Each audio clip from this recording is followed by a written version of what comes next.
requirement. It's in his oath. He swore an oath to protect all of our states from invasion, and that's still not happening. Geen says we have to acknowledge that there is a big difference between what Trump threatens to do and what he actually does.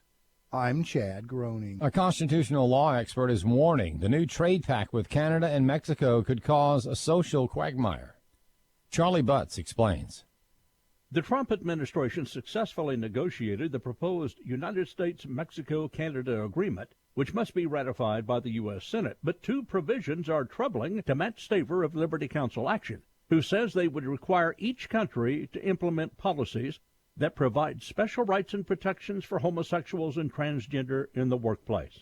And if this treaty is ratified with these provisions in it, this becomes the supreme law of the land. This treaty could be used to overturn existing federal law, state law, and actually be used as an impetus for the Democrats to pass the very radical INDA legislation, the Employment Non-Discrimination Act. That would force the LGBT agenda onto private businesses. Staver says it runs completely counter to everything the Trump administration has been doing to develop fair and ethical policies. One thing for sure, this trade agreement, while it is good in many respects, must not include a social re-engineering LGBT agenda. That must be repealed or removed before this is ratified. Liberty Counsel Action says that members of Congress have already written a letter to President Trump asking that the provisions be eliminated. And the organization is working with the Senate, hoping to have them removed before a ratification vote. I'm Charlie Butts. American Family News is online at onenewsnow.com. I'm Rusty Pugh. I'm Will Addison, Director of Urban Family Talk. We desire to be a movement of time tellers. In 1 Chronicles 12:32 it says, "The sons of Issachar were men who had understanding of the time, to know what Israel ought to do." In these perilous times, God is raising up a people of discernment who will see, pray, and act. We sound the alarm as watchmen. We cry aloud that God's people may be activated for his service. Join the movement at urbanfamilytalk.com.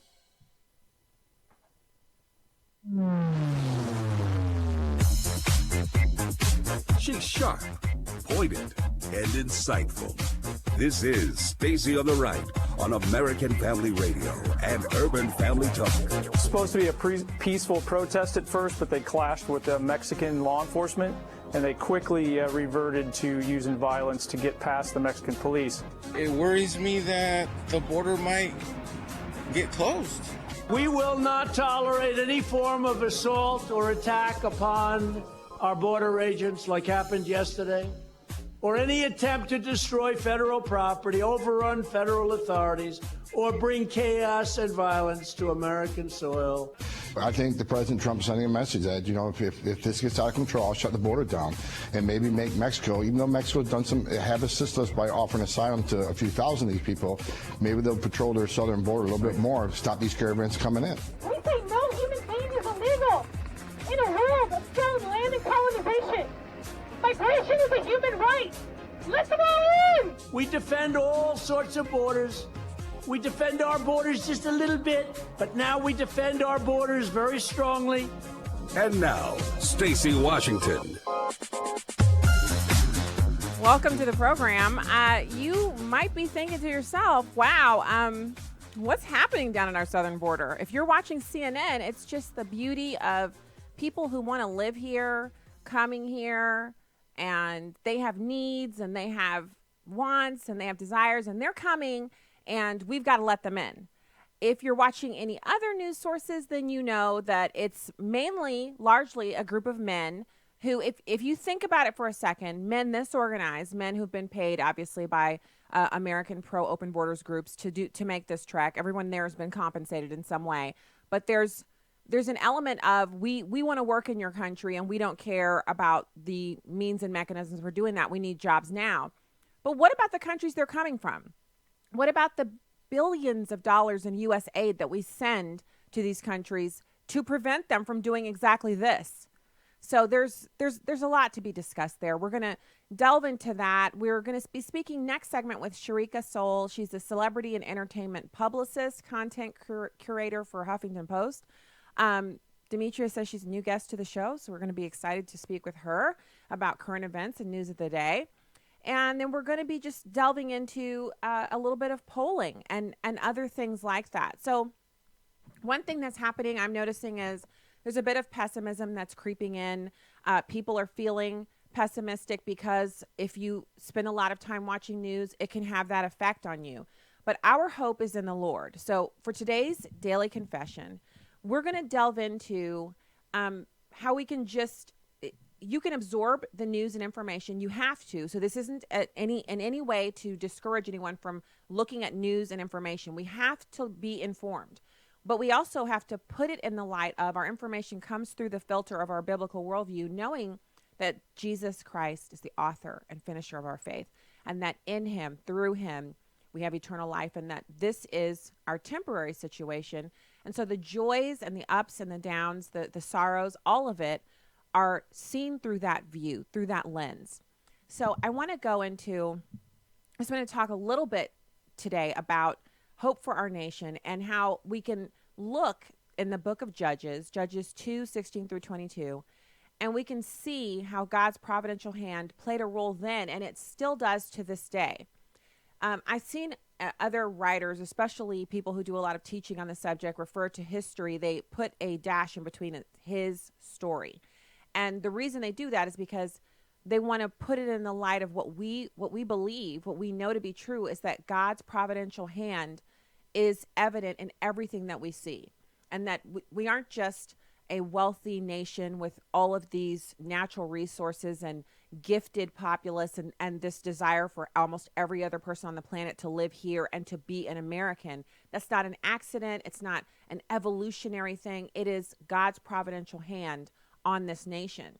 Now, we have a role to play. We are supposed to, it is our biblical mandate to, as Christians, disciple other people into the faith. And so we see a lot of people, the practitioners of the false religion of Islam, they're very, very serious about recruiting people into their religion. Even though the religion doesn't offer anything in the way of comfort or peace or any of the things that we find in our relationship with Jesus Christ. We don't have a comforter. You don't see a comforter in Islam. But they still recruit people in. They're very active in it. We, on the other hand, tend to, well, it's a buffet. Come and partake if you want. We're supposed to be showing people what is the reason for the hope that lies within us. And the reason why, as bad as our political operations may get, we still have hope and we can still go forward and do our jobs well every day and raise our families and participate in our churches and our civic organizations. So in Judges 2:16 through 22, it says, "Then the Lord raised up judges who saved them out of the hands of these raiders. Yet they would not listen to their judges, but prostituted themselves to other gods and worshiped them." Now, in our day and age, the other gods that we can prostitute ourselves to are obviously, our cell phones, our devices, our tablets, our laptops, our computers, our televisions, our pursuit of success. None of those things are bad in and of themselves unless they become an obsession or something that we look to instead of looking to God first. It's that relationship that should be primary, and then everything else falls in an orderly fashion beneath that. So back to the scripture, it says, "They quickly turned from the ways of their ancestors, who had been obedient to the Lord's commands. Whenever the Lord raised up a judge for them, he was with the judge and saved them out of the hands of their enemies as long as the judge lived. For the Lord relented because of their groaning under those who oppressed and afflicted them. But when the judge died, the people returned to ways even more corrupt than those of their ancestors, following other gods and serving and worshiping them." Put a pin in it. Another god that we see being elevated right now in our culture is we allow mentally ill people to actually dictate our policy, and we've allowed sexual freedom, as it were. I'm using a little quote finger, sexual freedom, to become something that people worship instead of worshiping the Creator. They allow an obsession with themselves to become their identity, and then they press forward with that and force others, or attempt to force others, to bow down to that God as well and worship their sexual immorality as well. We see that happening. And it's not happening outside of us. It's happening because we are not strong enough in our pushback, in our discipleship of others, and in our pushback in all of the areas where this is happening. Your local school board has probably already been approached by Planned Parenthood. They've already been asked to accept the SECUS programming for sexual education, which tells children how to have sex, how to have the homosexual sex, how to do all of these things. It's not that they want kids to know that it's out there. They want to teach kids how to do it. And they're doing it with your tax dollars. Have you been to those school board meetings? Have you written a letter to the superintendent of your kid's school district? If your kids aren't in public school, have you still attended a meeting? Because your tax dollars are funding this. This is where we as Christians are not rising to the mandate that we've been given by God. So back to the scripture. So God was with the judge. He saved them out of the hands of their enemies as long as the judge lived. For the Lord relented because of their groaning under those who oppressed and afflicted them. And we see some of that happening now too, with the bakers and cake makers and all those people, flower arrangers, photographers, wedding people who have been driven out of business and had their lives destroyed by those who worship their own sexual immorality. And we've heard them groaning and crying, and the Lord has delivered many of them out of the hands of the wicked through the Supreme Court. But it shouldn't even get to that point. But when the judge died, the people returned to ways that were even more corrupt, following after other gods, serving and worshiping them. They refused to give up their evil practices and stubborn ways. Therefore, the Lord was very angry with Israel and said, because this nation has violated the covenant I ordained for their ancestors and has not listened to me, I will no longer drive out before them any of the nations Joshua left when he died. I will use them to test Israel and see whether they will keep the way of the Lord and walk in it as their ancestors did. Which, you know, the people then had war, constant war, because they needed to rely on God. And it seemed that the only way they could get that done and keep their eyes front was when they were at war, and they had to seriously lean on their Father in heaven to get them from this battle to the next battle and this conflict to the next conflict. So what does that mean for us? Well, first thing we need to do is determine what we can do to help our nation not lose God's blessing. And I posit, I know it's not a popular thing to say, but when we look around, there's always going to be natural disasters, tornadoes, hurricanes, fires, things of that nature. But when we see them rising to a level like we've seen in California recently, or the mass shootings that we've had happen, you can trace that back to ungodly decisions and judgment that falls on our nation because we have chosen to turn our backs on God. So you're listening to this radio show, you are more than likely a Christian. You have not turned your back on God. So you're thinking, well, what's going on here? Well, we receive the blessings and the judgment as a nation together, as a nation. So when we are blessed and we have economic prosperity, we receive that as a nation. When we receive judgment, we receive that as a nation. So that means that those who are literally innocent also suffer under the hand of judgment, because God is not mocked, and our nation is engaging in these sinful practices. And we do use our government to force people who disagree to fund things like abortion and these aid dollars that go to these despots who oppress their people. And then those people in turn try to come to America and bring those backward cultures into our Christian, Judeo-Christian ethos that we have here in this society. These are not like loose balls rolling around on one of those, tables. These things are all interconnected and they work together. So there's a historical perspective of the pattern, and it's pretty easy to see. It's over and over again. We're taught this in the Old Testament with the Israelites. The nation drifts from devotion to God and engages in sin, seeming to forget about him, going off and doing their own thing. And then Judges 21:25 says, in those days there was no king. Everyone did what was right in their own eyes. The nation devotes themselves to false concepts of God. We see that with this whole spiritualism thing, the crystals, the little incense, you name it. People are, the universe feels this and that. That's all drifting away from God, getting false concepts of God, following animal lusts and instincts. And people stop making time for church. And we see that. I can't tell you how many times we've driven on our way to church on Sunday and seen probably half as many people who are at our church, and we go to an evangelical church with thousands of people. About half that many are on a soccer field. It's 6 soccer fields that are in this complex that are right off the highway that we drive to get to church. And it's packed with people. They got lawn chairs and all that, and it's Sunday. Now, caveat, some of those people might have went to church on Saturday evening. Our church has Saturday evening services. Many do. Some may go to church on Sunday evenings. But the point is, how many do you really think are sitting there because they've already been to church some other time over the weekend? People are prioritizing time with their newspaper, time at Starbucks, time to do whatever they feel like they want to do over going to church and putting the proper order in their lives, which is forsake not the gathering together of the saints. How many attend church in our time?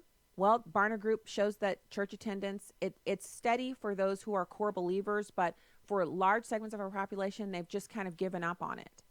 How many are genuinely devout? How many go to church but don't actually pray, don't read their Bible, aren't in a Bible study or small group? How many are sort of Christian, sort of worldly, meaning they have a tendency to do what they feel any given moment instead of having a concern for righteousness, holiness, and faithfulness in the name of God? Faithfulness to the name of God. So I want to close it out by saying, I'm not sitting here in judgment. I'm just sharing what I feel like the Lord has put on my heart to for us as Christians, because we can't expect ungodly people to behave in a godly way. They're going to serve their master. But for us, those of us who do serve the risen King and do call upon his name regularly and are prayer warriors, we have to pray for revival and for more people in our culture to turn to Jesus Christ and to give their lives to him. But that doesn't happen by osmosis. After we pray that prayer, then we have to examine ourselves. Who is it in our lives that we know doesn't know Jesus Christ that we should share him with them? And it's not that you're sharing and then that person is immediately coming to the Lord. While that does happen, and it is so fantastic when it does, sometimes it's just sharing and inviting them to church and then going on with the friendship and letting the Holy Spirit do the work after that. But someone has to take the first step and do the sharing. So I'm encouraging you and encouraging myself. We don't have to, we are not swayed or bowed or easily moved by bad news, the southern border, whatever comes. We know that God is sovereign and he is in control, but we also have a responsibility, and we are all called to disciple and to teach others about the way. And we have to do that if we want to see positive, substantial, long-lasting, meaningful changes in our culture. That is the only way to do it. It's by telling others about the reason why you have the hope that lies within you. We'll be back with our guest this hour right after these messages.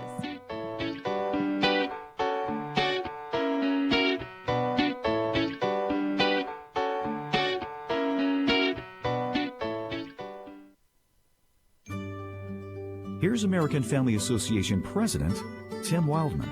Lynn Ingram and Jim Duncan, two Texans, support and believe in our ministry here at AFA and AFR.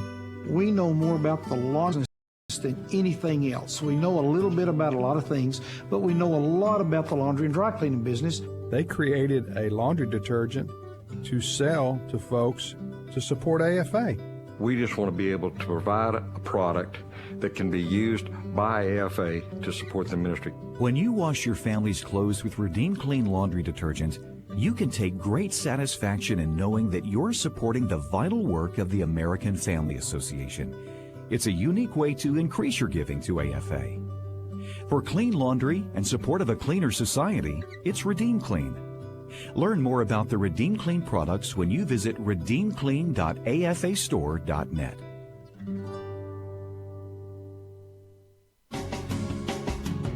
Hi, I'm Crawford Loritz with a Legacy Moment. A number of years ago, Karen and I went to visit my parents on Christmas Day. We almost didn't make it because of blizzard conditions on the way. The only thing that kept me from driving off the road was that I focused on a truck in front of me. I stayed behind this truck and I looked at its taillights. As long as I stayed behind the truck, although it was slow going, we were pretty safe. Many of us have learned that during hard times, it's important to have the right focus. Let me ask you a question. Who and what are you looking to during the storms of your life? In John chapter 12, Jesus is about to be crucified. Remember, Jesus is 100% God, but he's also 100% man. And I believe his humanity is crying out here in John chapter 12, verses 27 and 28. He said, "Now is my soul troubled. And what shall I say? Father, save me from this hour. But for this purpose I have come to this hour. Father, glorify your name." Then a voice came from heaven. "I have glorified it, and I will glorify it again." Did you catch that? In other words, Jesus says, I don't want to do this, but it's necessary for me to go through with it. Then he prays, "No matter how I feel, Father, glorify your name." The glory of God has to be our perspective. If we look at what we're going through and just focus on the pain, we'll give up or cave in. No, what anchors our souls should be the glory of God. Here's what I want you to remember today. There's no promise in the Bible that the Christian life is easy. We're all called to go through storms, and when it's your turn, remember to focus on His glory. More information about the ministry of Crawford Loritz can be found online at livingalegacy.org. This is Stacy on the Right with Stacy Washington on American Family Radio and Urban Family Talk.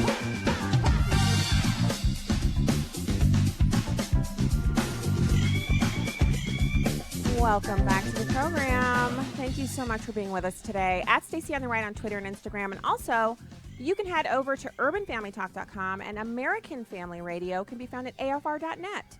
Those are our fantastic websites, and I encourage you to go over and subscribe so you get newsletters and you get full access and all that, and check out the content. We really love having you interact with us on social media. In spite of all the, the tamping down that they do, no social media giant can stop the word of God from going out. They can clamp it down on Facebook, but we're still going to get it out there. We're still going to make God's name known here in this country, here at American Family.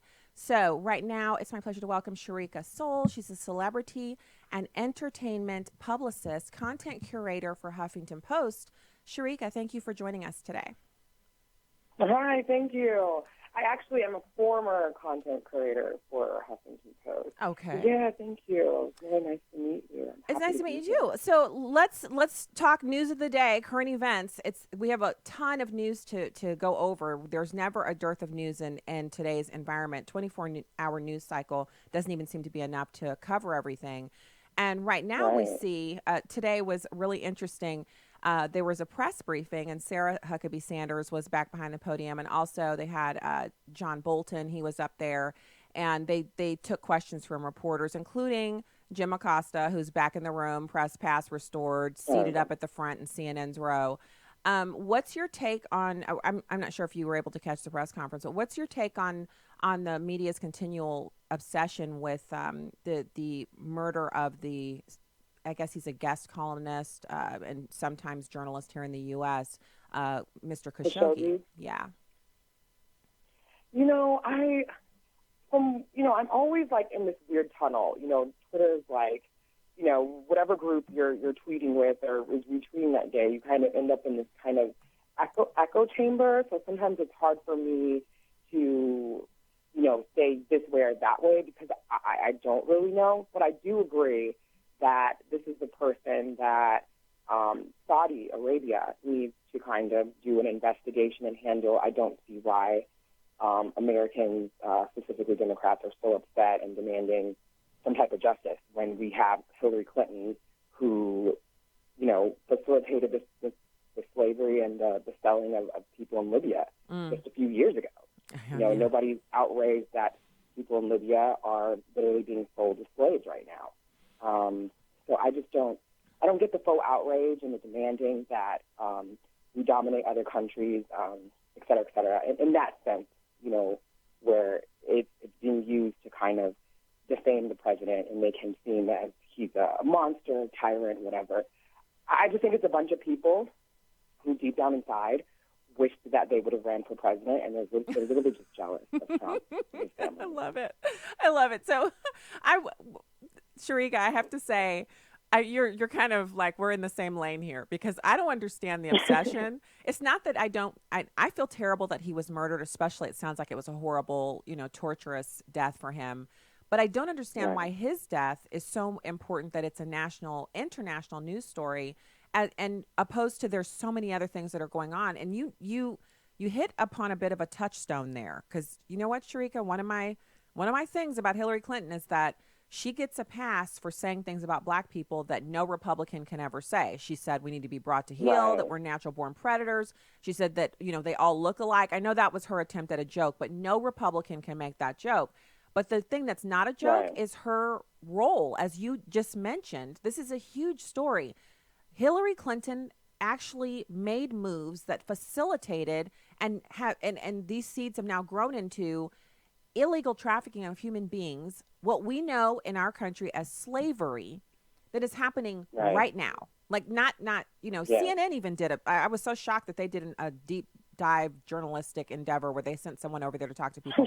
Kind of amazing that they did, but they did. So you know it's bad when CNN is calling it out. And they didn't connect it to Hillary Clinton, but they showed the people in the camps, and they said they would go and they thought they were going to work, and instead they were, enslaved. And sometimes they'd stay for 2 years when they were only supposed to be there for 90 days working because they thought they were working off a debt. How do we get that to be something that more people care about? Because I think it's important. It's nauseating hypocrisy. They all flipped out last year when it was somebody leaked that, Trump had made a comment about African countries. I didn't feel anything about that comment because I'm from California. The entire state is a, bleep hole, and I think it's crazy hypocrisy to get so upset and so offended that somebody would offend, an African country, but they say nothing about the mass slaughter of women that's going on in South Africa. There's like 63 women missing in a 30-day span, being found murdered and raped. And a lot of different African countries are experiencing what I would call extreme black supremacy. People want to talk about white supremacy, but they like to just kind of forget that the African countries' politicians are black. And so it's not a white man oppressing those people, it's their own people. And I just felt like it's very hypocritical, or, hypocritical, I'm sorry. Right. Hypocritical to get so mad that somebody would call that country an S-hole, but these people did not come together like they did for Stormy Daniels and demand that, let's see what we can do for those people over there. Nobody's saying anything about these people that are being enslaved and women that are being slaughtered. But the Me Too movement, Lord, if a man looks at you the wrong way, lock him up, Right. If he asks you on a date, sexual harassment, it's rape. Exactly what it is. I mean, I can't get it because on the one hand, you see women saying, well, there aren't enough men out there. There aren't enough available, viable men out there. Women with a laundry list as long as their arm of what a man has to be, instead of realizing we're all a work in progress. And if you're in your 20s, honestly, how can you even have a list? It needs to be a man. He needs to be breathing and speaking English. And then you're going to work with him and he's going to work with you. And you guys are going to set off on your journey to make an amazing life together.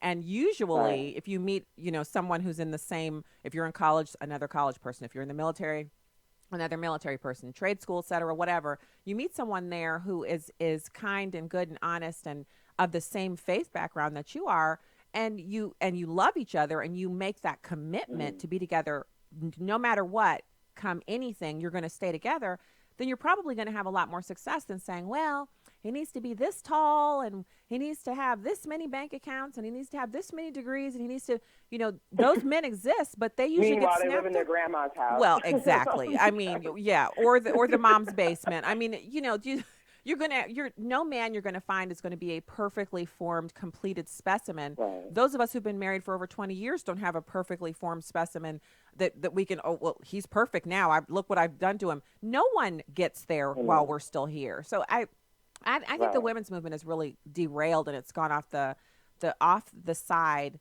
to a place where it can't be impactful anymore for women who really needed it to be impactful. It's kind of fallen down on the job. And They completely denied children. You know what I mean? They took this Me Too thing that was meant to talk about a very sensitive thing and something that people go through that's devastating, and they turned it into a Hollywood red carpet spectacle. So children don't get voices. A lot of people that, with the whole Time's Up thing, I saw that they'd raised like $5 million. I highly doubt, and I'm a Hollywood publicist, I'm not trying to talk so much crap, but I just highly doubt that there were people that saw those tweets and approached Alyssa Milano and whoever else, and she turned around and gave them some of those funds to help them with their legal situations. And that's why I can't take it serious. Sexual assault is a serious crime that often comes with, having to get a lawyer, et cetera, et cetera. Sometimes it causes issues in your family to where you have to move out, or if your child is sexually assaulted, it can break the entire family apart, which leaves the mother, kind of needing help financially. And that movement and Time's Up was supposed to be for women like that. None of those women in Hollywood need help, paying for a lawyer, to go. Sorry, I'm going to get off on a tangent, but yeah, it's disgusting. It's totally forgotten about children, and it totally does not care about men at all, as if men don't get sexually assaulted. And as if men aren't innocent until proven guilty, because we have a justice system flawed because it's run by humans, but we have effectively lowered the rates of rape and sexual assault through prosecution. And in areas where these things aren't properly prosecuted and people are given wrist slaps, then you see a proliferation and increase in these types of crimes. But overall, American women, we enjoy much more safety than women in, say, Middle Eastern countries, and even women now living in Germany and Great Britain, because those women are experiencing the unintended consequences of the migratory patterns of Middle Easterners coming there, and Middle Easterners who do not respect women and expect to see them uncovered, and they're literally raping just any children, women, you name it, and it's happening in Germany and Great Britain, and it's not being reported in the news. So I'm kind of like on one side or the other, Sharika. Either show me that you care by caring about all of the women and girls who are being raped, and let's give all of these women a voice, or stop making this into a wedge issue that you can just use when it's time, for elections to come around, because you really don't care. It's a press tour for Alyssa Milano and her Hollywood friends, who all their TV shows got canceled, and now this is a press tour. There's these women, they just attach themselves to everything, whether it was the David Hogg thing, and it was Stormy Daniels, and it was Me Too. But what has she been through? I mean, not that she hasn't been through things, but this is not my voice. This is not my spokeswoman. And I'm not saying she hasn't had her own struggles, but it's an insult to keep having a Hollywood actress be the voice of every single activism cause that has to do with anti-Trump. I think it's just disgusting, and I don't know why they keep allowing. They keep clapping for her as if she's saving the world. She's not. I don't know. I sometimes I think it's just because, and no offense, because I respect beauty. I respect beautiful people.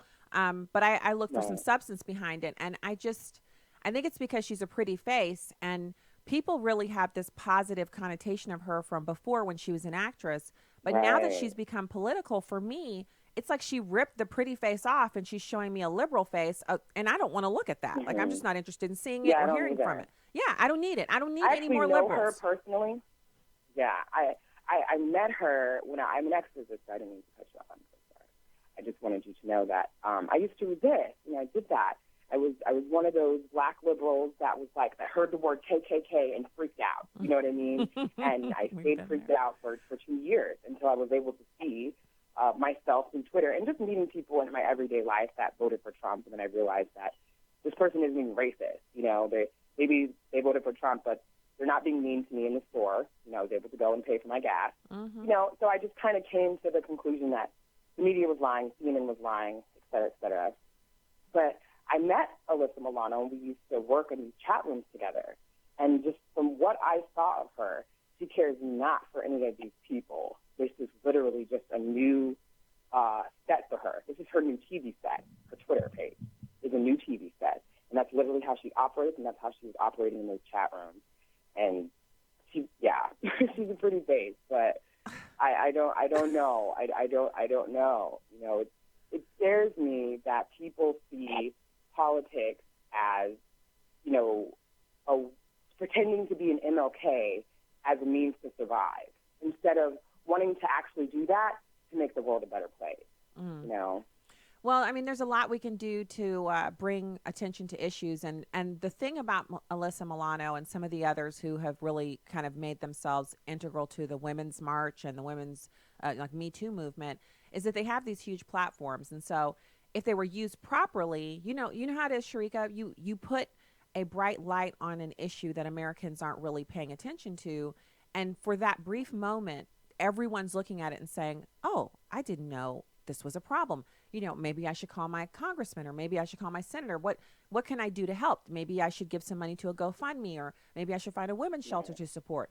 But that's not what they did. They really tied it to Donald Trump, who admittedly, and he's had some interesting interactions with women, but he's not unique in that. Like, for him to be the president, he's not unique at all, other than the fact that he's been married more than twice, because usually the last president we had who had more than one marriage was Reagan, and he was on his second marriage, and Trump's on his third. But other than that, the affairs, the dalliances, what have you, Those things are all things that other presidents have engaged in as well. So as American people, we don't have to approve or disapprove of it to vote for that person.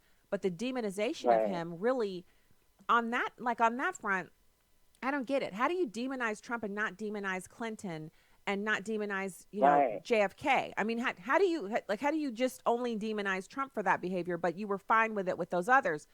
And that double standard is what is turning Americans off, I think. It's what means that, Alyssa Milano is impactful and she has a huge platform, but she's only speaking to her own people because others who would have listened to her, they tuned her out, right? I mean, who's listening to her right now? No one.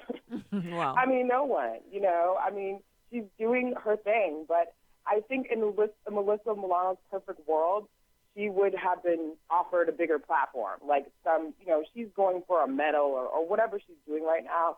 But I think that she and people like her underestimate the younger generation. The younger generation is wild, and they definitely understand manipulation, and they definitely understand that, what is what. I mean, a lot of them hate Trump, granted that. But I think that it's very clear that we can all agree the Democrats have been promising for 152 years, 153 in December, because that's when slavery ended, that they would be helping us and that we would have a better life and blah, blah, blah. Here we are. We never really needed them. No.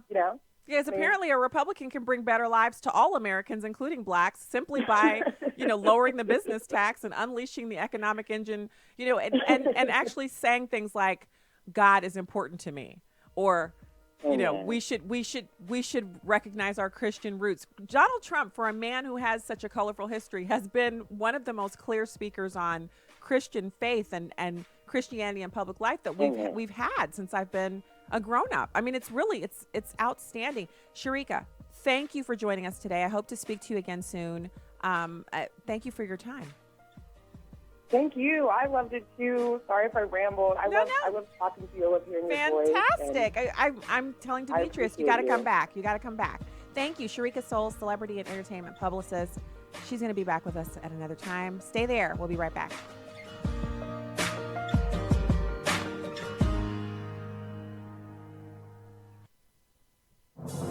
What does it take to live an uncommon life? Here's former Super Bowl winning coach Tony Dungy with today's uncommon moment. I think when I started, I had the same goals as everyone. I wanted to be the best coach that I could be. I never looked at my job as purely a football coach. As I started up the ladder and started interviewing for jobs, I think that was probably the buzzword about me. Well, he's not necessarily as focused in on football and winning as maybe some people would be. His language, his demeanor is not what we're used to. But I wanted to show people that I could do it in that way, and I could still be a Christian, honor the Lord, but be successful in what isn't really perceived as a Christian environment. New York Times best-selling author Tony Dungy, author of the popular Uncommon book series. Discover more at CoachDungy.com. That's CoachDungy.com. Did you know Operation Christmas Child is not only about evangelism through a simple shoebox gift, but also about discipleship? Millions of children will receive shoebox gifts, and then many will have an opportunity to go through a 12-lesson discipleship course, The Greatest Journey.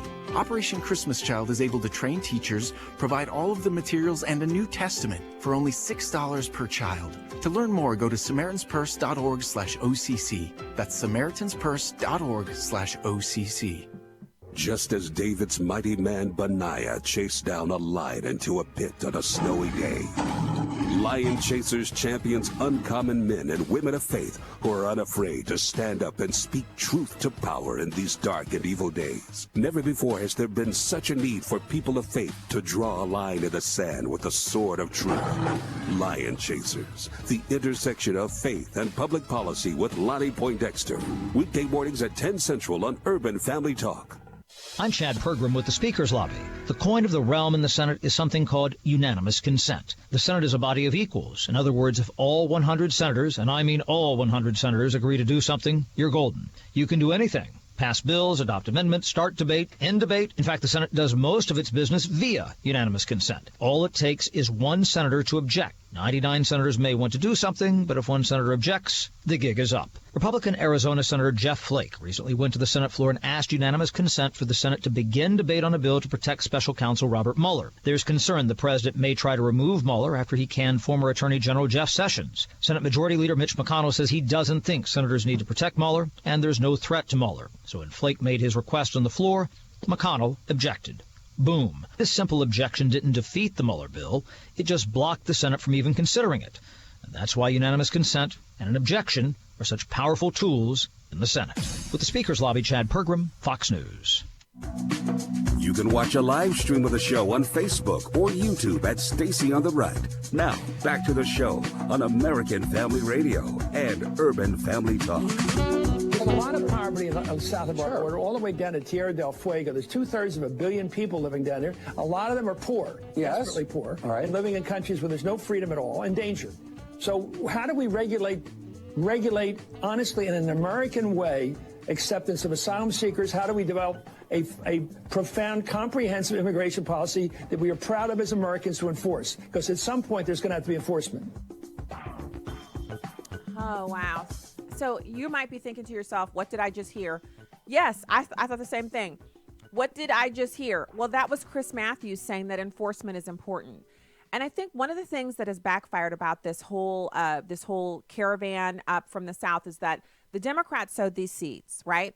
The timeline looks a little bit like this. You got the Democrats sowing the seeds by telling high school kids across the country, teaching in curriculum that America is a horrible racist place. And the only way we can not be racist is to accept people from other countries willy-nilly into this country, basically eliminate our sovereignty and our border, because America's not special, it's not exceptional, but people just really want to live here.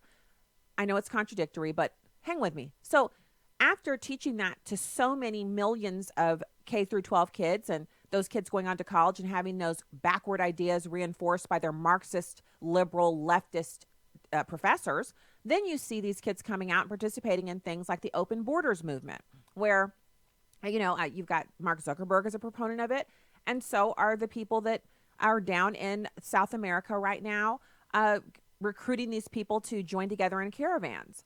And yes, they're funded by not just George Soros, but Venezuela, through Russia and China.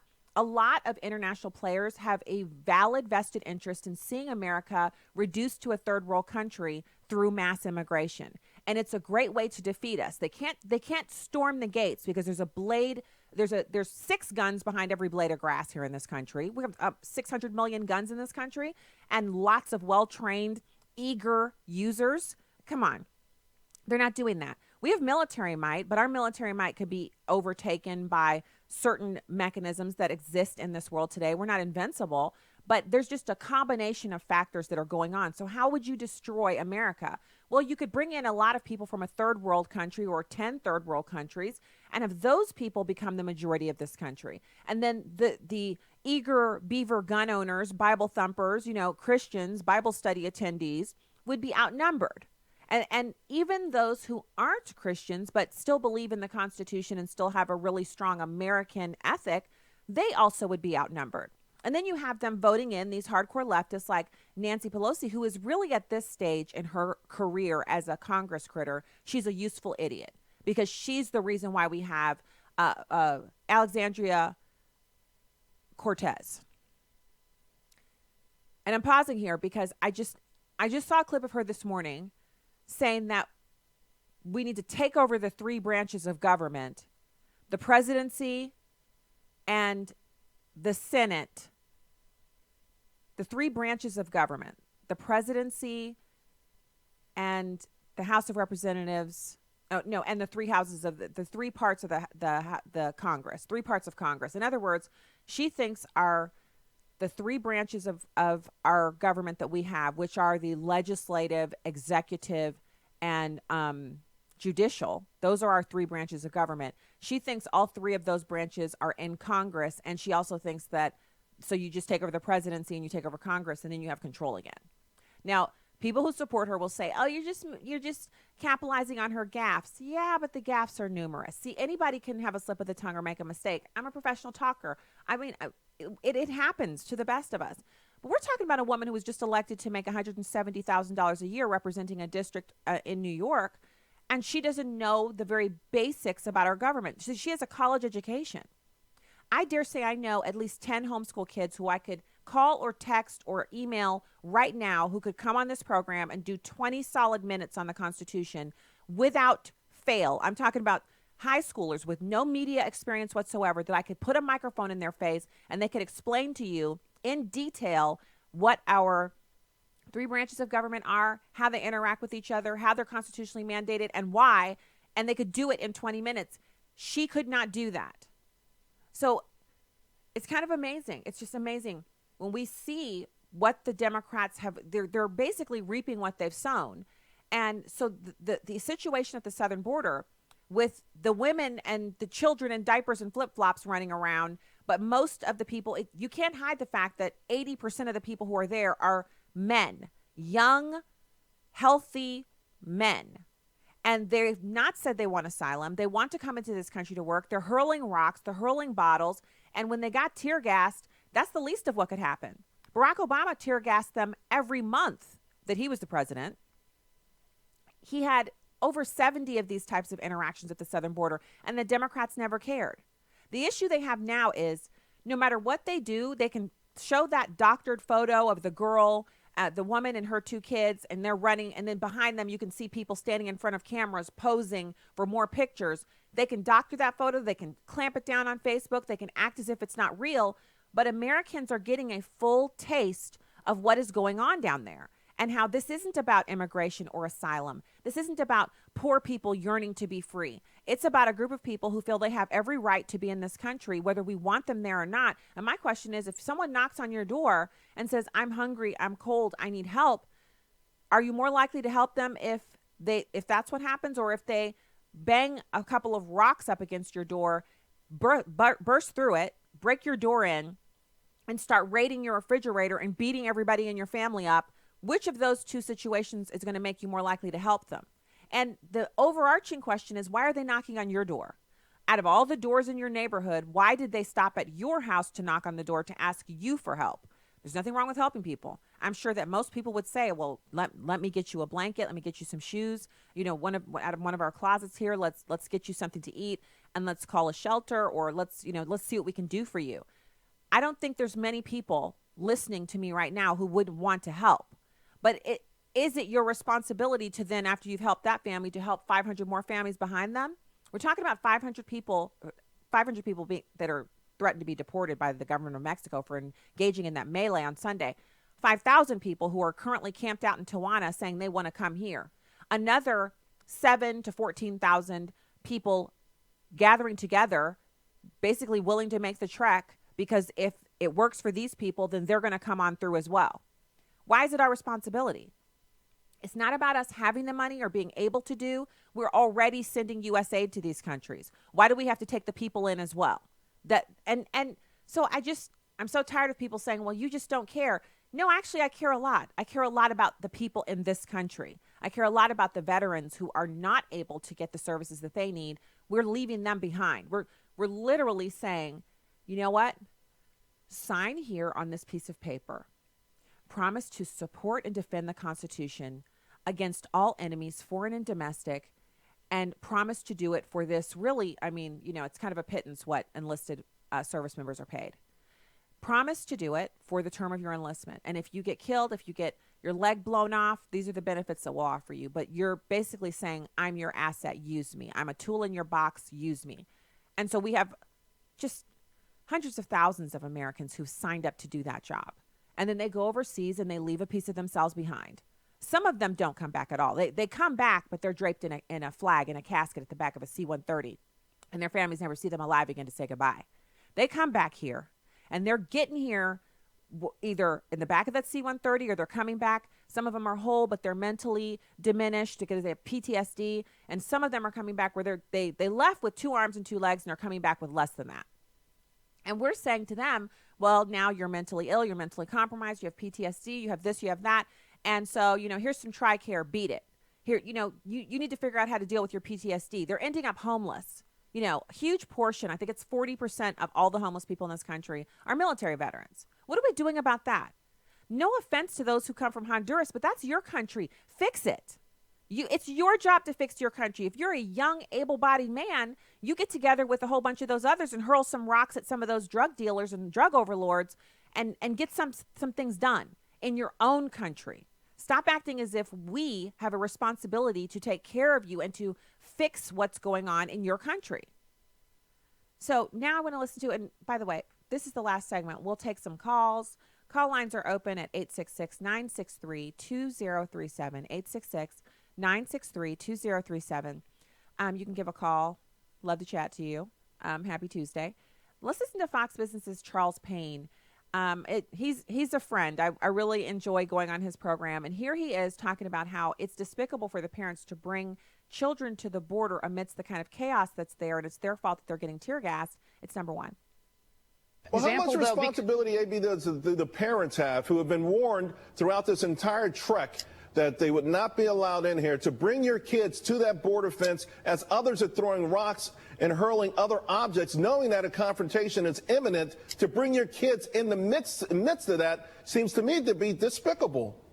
Well, we'll see what happens, though, if it's a larger group, because there are thousands in Tijuana, and if it's a larger group, we probably will need the military if they're going to be throwing rocks and bum rushing the facilities. And you know, it's a tough one. We all know, but it's one that I think could have been avoided. It could have been avoided. And I know there's somebody out there, someone who's going to tweet or something. Well, the thing is, they're running from bad circumstances. So are billions of other people on this planet. There are plenty of people who are running from horrible circumstances. I dare say we could go to the inner city right now. I could take this cell phone and I could drive down to the inner city of St. Louis, and I could show you some people who are desperate to leave their horrible situation that they're living in the city of St. Louis. Do they have a right to live at your house? Do they have a right to immigrate and be asylumed into your home environment? Your warm, cozy environment? I think not. They don't have a right to do that because it is up to them to change their circumstances. And there are organizations here in this country to help. And there are organizations in Honduras to help. And we have got to stop being everyone's, not only the police. I agree with Rand Paul on this idea that we've stretched ourselves so thin. We're policing every corner. We need to stop doing that. But we also need to stop being responsible by sending this U.S. aid. When we send the U.S. aid, the implication is, well, we're sending money to help you because you can't help yourself. That is, first of all, wrong on its face. Second of all, the implication is that if we're sending money, we must also be responsible in other ways. Have you not seen that before? If you go out of your way to do something for someone and they then expect you to do more things. Some people are truly grateful and they don't expect anything else, but it's a part of human nature to kind of say, oh, thanks for doing that. By the way, I could also use your help with this. So am I saying we shouldn't help anyone? No, we're the most generous nation on the face of the planet, but this isn't working out for us. And it's not working out for the Democrats either. They've overplayed their hand. A new poll out shows that 7 in 10 Mexicans have a negative view of migrant families arriving to their country. This new poll is by El Universal, a Mexican newspaper, and it found that a majority of Mexicans have a negative view of the migrant caravan marching through their country. Thousands of members of the caravan are currently camping out in Tijuana, Mexico, as they attempt to cross the southern U.S. border or claim asylum. Mexicans have expressed displeasure that the migrants are settling into their home cities and towns. Now, the El Universal poll was reported by NBC News, and it found that 7 in 10 Mexicans have a negative view of the arrival of migrant families. Further, 52% support blocking migrants from entering the country without documentation. 55% of Mexicans think President-elect Andres Manuel López Obrador should be tougher on future caravans. In October, just 6 in 10 Mexicans had a negative view. Now, I think it's interesting that they say just 6 in 10. Just 6 in 10 kind of belies the fact that that is a huge majority. Like, that's a number that liberals would use to say that you need to oust a president, you need to do this, you need to do that, because, you know, clearly that's more than just half. And that brings me back to, I just mentioned it briefly, but I want to give you the stats on it. You've got this double standard in the media about the president allowing the use of force, which it's not really that he's allowing it. The president is simply, he said we need to defend the border. The laws already exist that permit U.S. border enforcement agents, the Border Patrol, to use tear gas and other lethal aspects. By the way, tear gas is not lethal. It's just one component of defending the border. 5 years ago to the day, almost, Border Patrol agents used pepper spray to force back a crowd of migrants who tried to illegally cross the border. Only back then it was President Obama, so nobody cared. The group had also thrown rocks and bottles at agents. The Obama administration's use of force didn't get any coverage by the media. They did not care when Obama dealt with migrants in this way.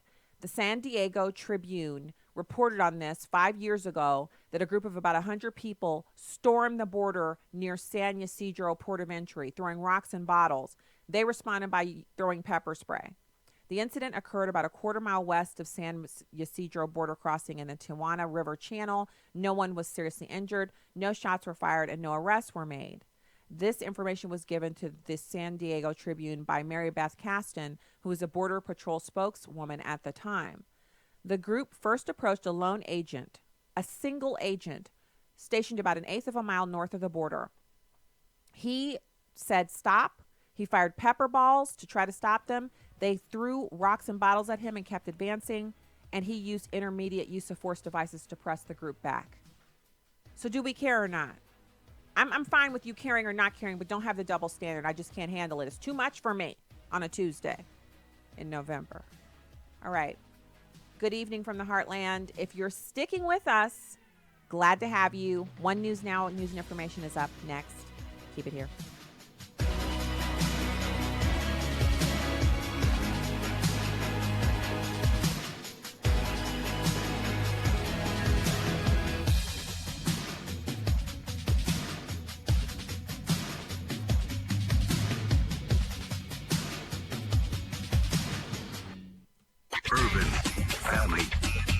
Urban Family Talk. There's a lot happening around us. That's why Christians need to stand strong on family values and morality. Hi, I'm Ray Rooney, editor of The Stand, a blog from the American Family Association. The Stand has timely, carefully written articles on relevant cultural issues that you can quickly forward to others. Visit afa.net/The Stand. Truth, wisdom, empowerment. Urban Family Talk, a ministry of the American Family Association.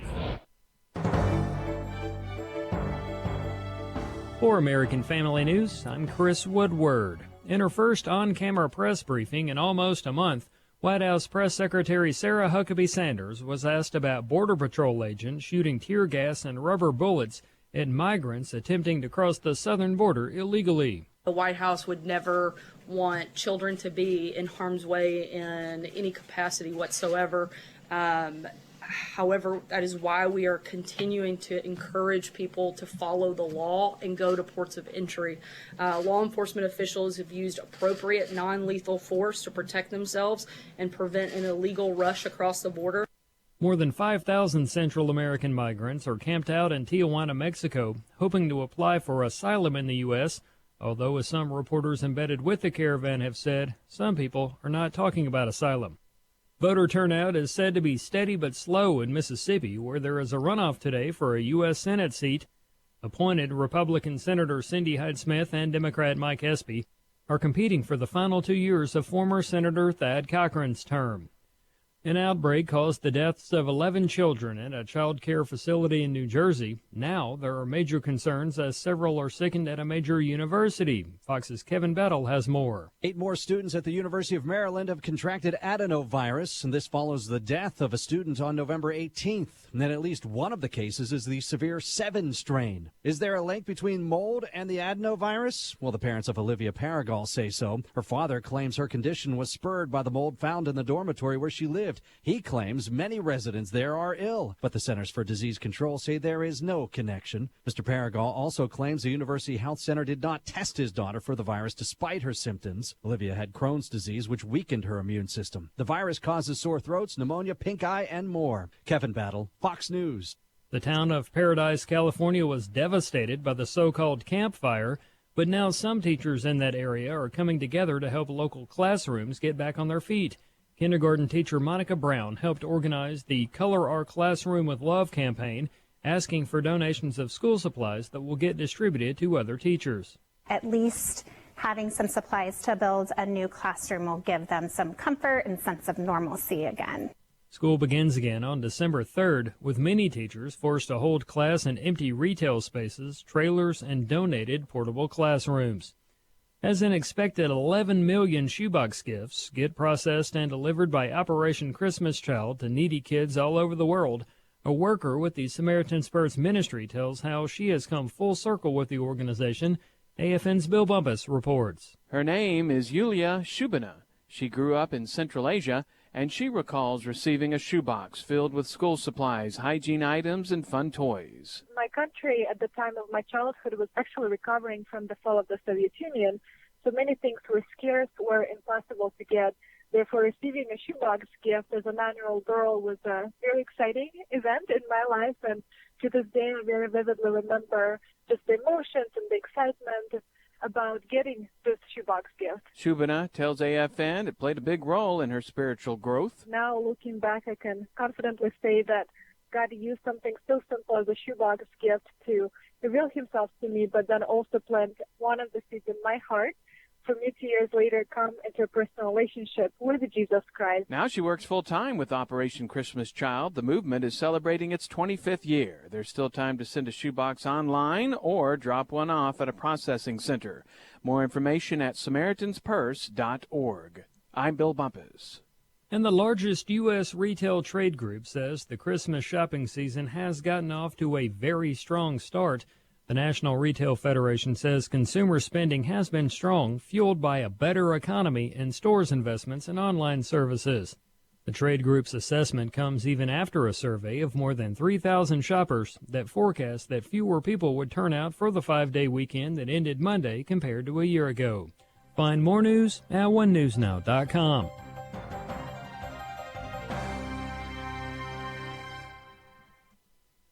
There are many ways you can listen to the shows of Urban Family Talk. One of those ways is through our very own app. Whether you have an iPhone or an Android, just go to the App Store and search for Urban Family Talk. You'll have immediate access to 24-hour programming as well as the podcast for each show. You'll be able to tune in no matter where you are. Speaking of tuning in, we have our own channel on another radio app called Tune In. Cool, right? Urban Family Talk is everywhere. Just download the app and take us wherever you go.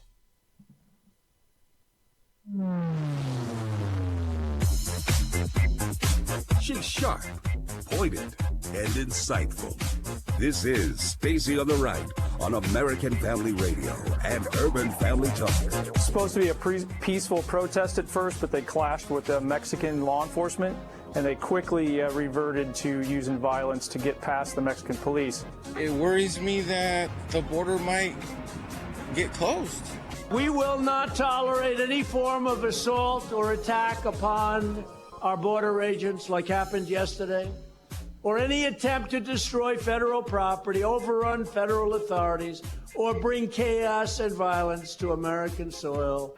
I think the President Trump is sending a message that, if this gets out of control, I'll shut the border down and maybe make Mexico, even though Mexico has have assisted us by offering asylum to a few thousand of these people, maybe they'll patrol their southern border a little bit more, stop these caravans coming in. We say no human being is illegal. In a world of strong land and colonization, migration is a human right. Let them all in! We defend all sorts of borders. We defend our borders just a little bit, but now we defend our borders very strongly. And now, Stacy Washington. I love it when Donald Trump gets up and starts talking like every man, right? I don't mean every man like every man you know, but I mean every man, like every American. And, I enjoy people who are loquacious and have prodigious vocabularies. And, I love it. But there's something about the way Donald Trump just gets up and he just starts shooting from the hip.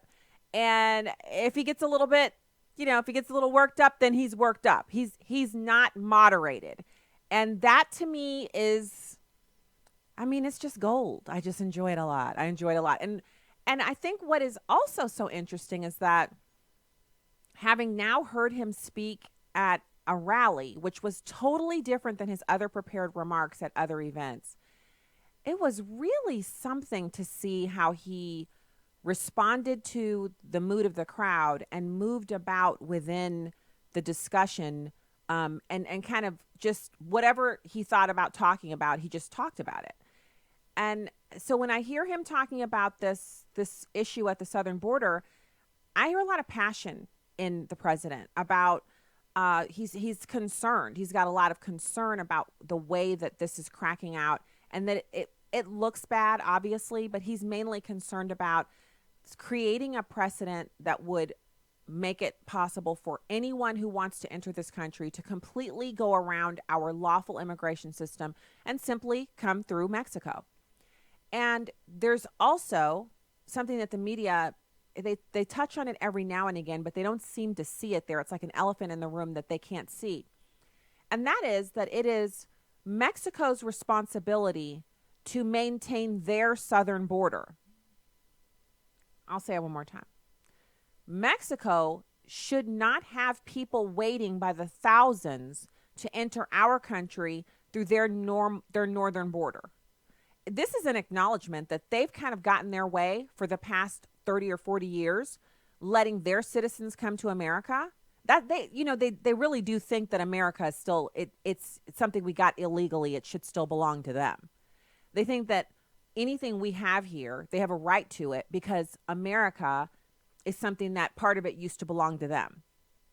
And so never mind the fact that when we got it, it definitely had like nothing there, and we built all the stuff that you're currently looking at. It's not like we took it from them and it was already a polished gem and an economic engine and we took it. Come on. But we shouldn't expect people to actually have coherent thoughts on this situation. So the U.S. Customs and Border Patrol announced that 42 caravan members were arrested on U.S. soil on Sunday. And this was something when I saw it, I was like, oh my goodness, I didn't realize they'd actually arrested people who'd made it across the border. So there's something that needs some razor wire. Like how did they get through? That's something that we should be looking at. Send some troops to that section to prevent them from getting their feet on American soil. So they were arrested, and this is U.S. Customs and Border Patrol. It's number 3. When the threat is to our personnel or to protect others, you've got to do what you got to do. What I find unconscionable is that people would intentionally take children into this situation. What we saw over and over yesterday was that the group, the caravan, as we call them, would push women and children towards the front and then begin basically rocking our agents. So there's different types of tools that we use, different types of CS deployment. We try to target specifically the instigators, specifically the person assaulting the agent. But as you saw from the video, once that chemical is released, it does go through the air. I was in an area where I actually inhaled quite a bit of it yesterday as well. That's what's going to happen in those situations. So this is sad. I'm sad about children experiencing this, but that immediately takes me to how did a small child get to the southern border in amongst a group of raging men and get exposed to tear gas? It's the kind of thing, it really drives me crazy because I remember when our kids were smaller, and our kids are really close together. So it was like 1 second we had one child and the next second it was almost as if they just like by osmosis, and I know that's not how it happened. We have 3 small kids. And so it was my job as their mom, amongst a myriad of other things that I had to do, to make sure that I could contain them by myself because there were 3 of them and they were really tiny. And so I had to be very, very clear with them. I would give them directions before we would go out anywhere. And so, I used other mechanisms. Like I had a double stroller. So our oldest would walk and she would hold my hand and I would use my other hand to push the stroller and the other 2 would be strapped into that. Sometimes 2 would walk and I would have the baby strapped to my chest, in a front pack carrier. But I had to have a way that I could get hands on those kids and make sure that they were contained, that they weren't, running loose in the street or running into groups and crowds and getting lost, that I could maintain command and control over them at all times. And we were obviously out to have fun, out to go learn stuff and have fun. And so it just makes me think back to that. And I remember there being situations where I would feel a little out of control because there'd be so many other kids, or maybe they wouldn't be listening very well, but we would always, after that, talk about it. We'd every night before bed, did you have fun today? What did you think about this and that? And, you know, when I say that you need to listen, or if I say stop or do not go there or this or that, you need to listen to me. And if you don't listen, then we're going to have this consequence next time. And we would discuss that.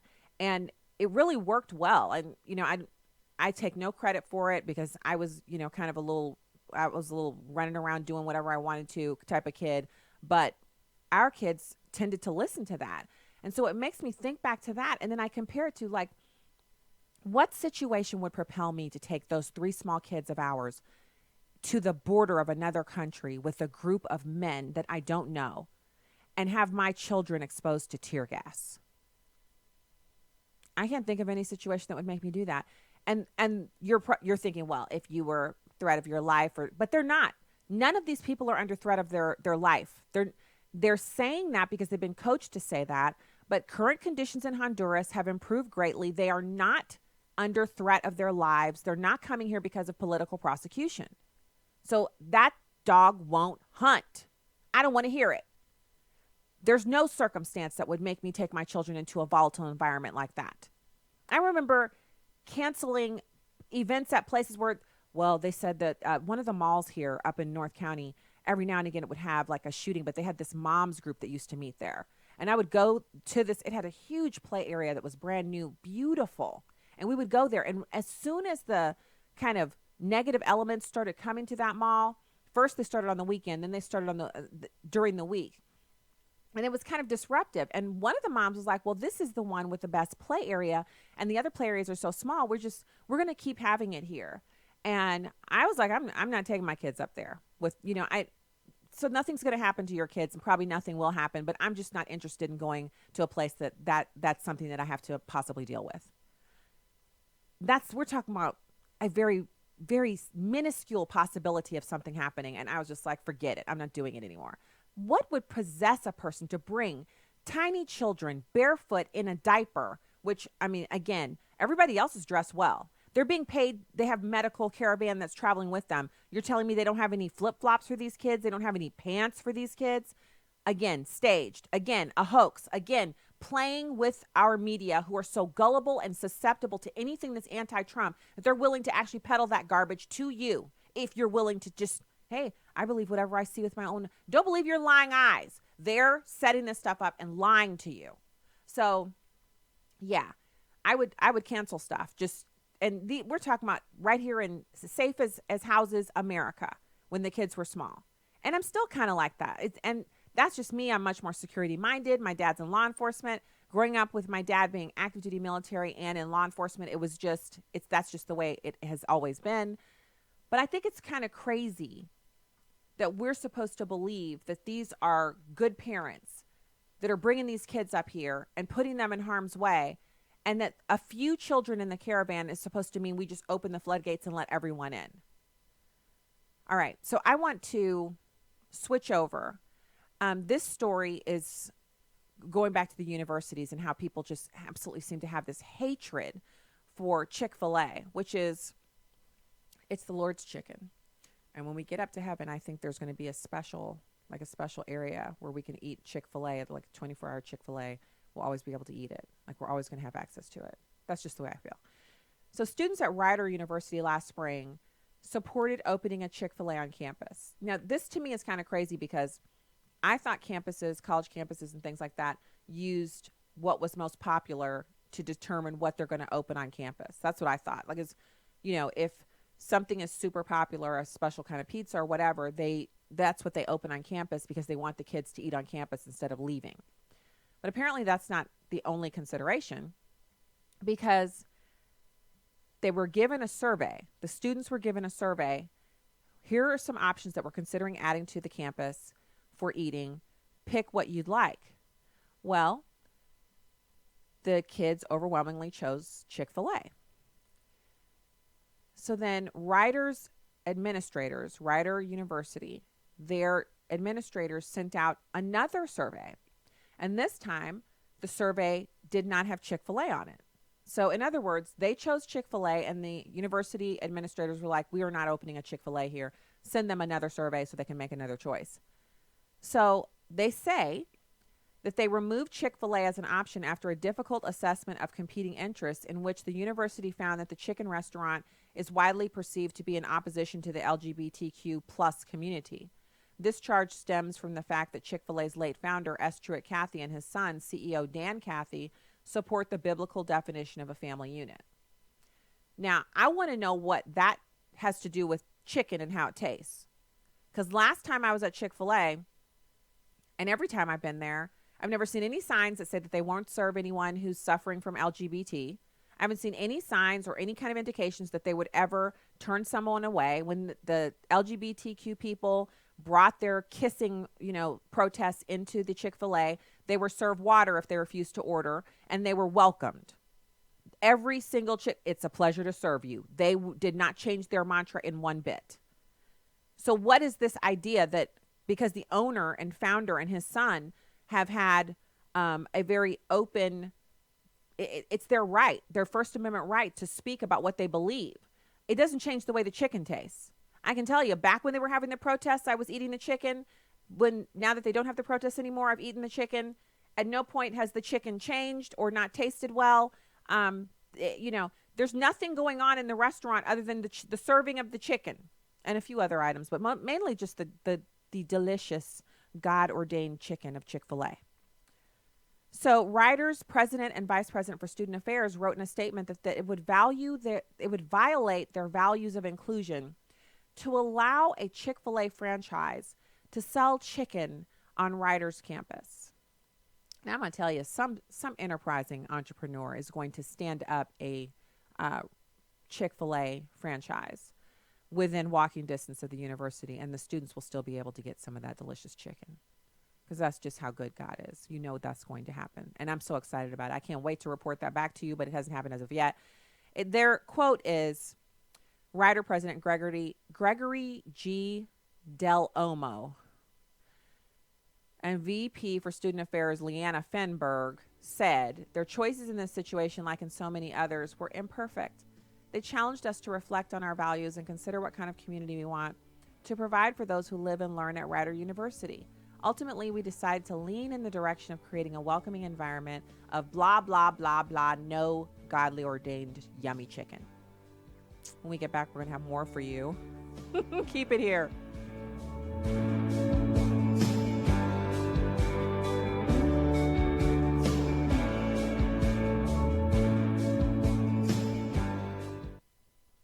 Hello, everyone. I'm Tim Wildman, president of American Family Association and American Family Radio. You know, our tours each year fill up quickly.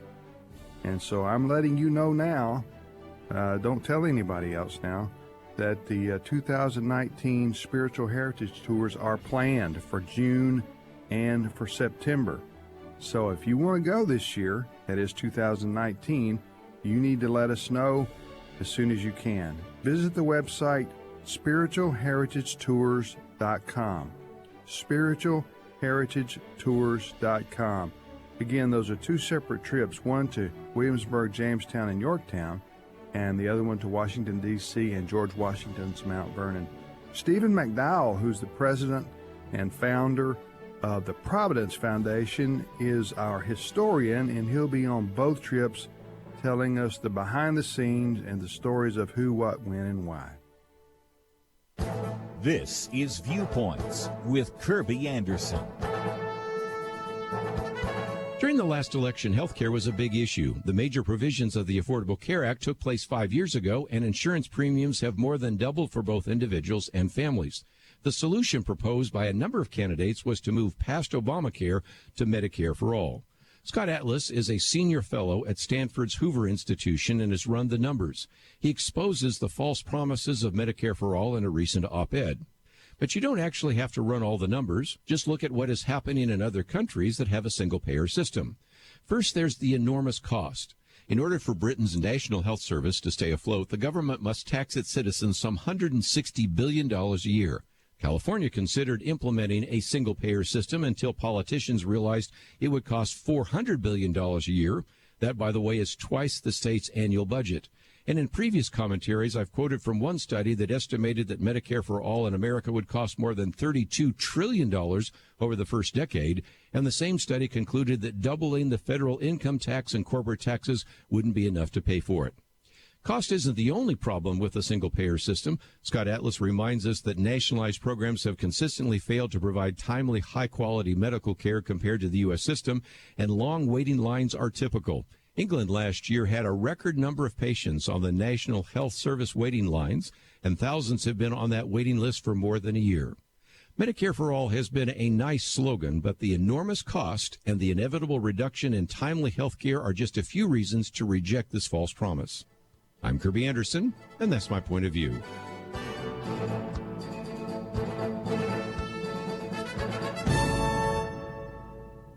Take Kirby and the Point of View team with you on the go with the Point of View app. Search for Point of View Radio at the Apple or Google Play stores. Welcome back to Stacy on the Right on American Family Radio and Urban Family Talk. This whole caravan in the last week of the election is a giant lie. They've been running on an imaginary caravan. An imaginary caravan. This cooked up, phony caravan. This fantasy of this caravan. Bogus caravan. I mean, it's not a real event, the caravan. The caravan lie. I wouldn't be surprised to find out if Steve Bannon was down there, hiring migrants to join the caravan. There is no evidence of any criminals in the Central American caravan. It's criminals in here. I mean, it is. Homeland Security says a good many have criminal histories in that caravan, but it has not yet provided any proof or details. Unfortunately, some of the people in the caravan have been very violent against authority. Caravan of barefoot women and children seeking asylum in the United States. This caravan, which is 1,000 miles away and made up of women and children. Mothers and children seeking refuge. This caravan, which is mostly women and children. Women, children, babies. There's nothing at all to worry about.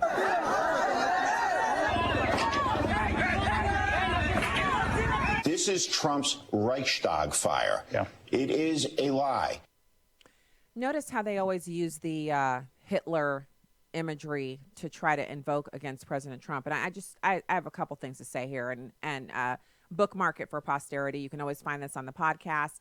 Look, President Trump, because I'm very, very candid about the things, in his background that don't comport well with what we would see as a leader.